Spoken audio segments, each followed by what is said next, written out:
Occupational therapists love recovery because it's very similar principles to the way we think about things. And the main idea is that everybody has a right to live a life that's determined by themselves. So it's not up to me as an OT or as a professional to say to somebody, I want you to have this job, I think you should not see those friends anymore because they're not good for you, I don't think you should live in that house.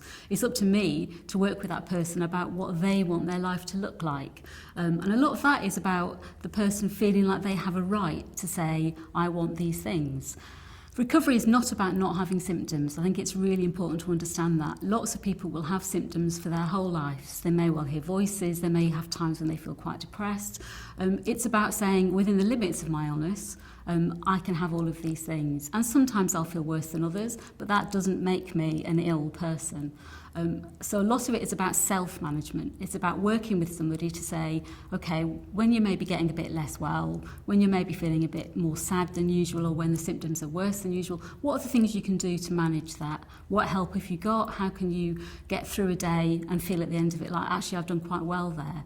How can you think of yourself as somebody who has hope?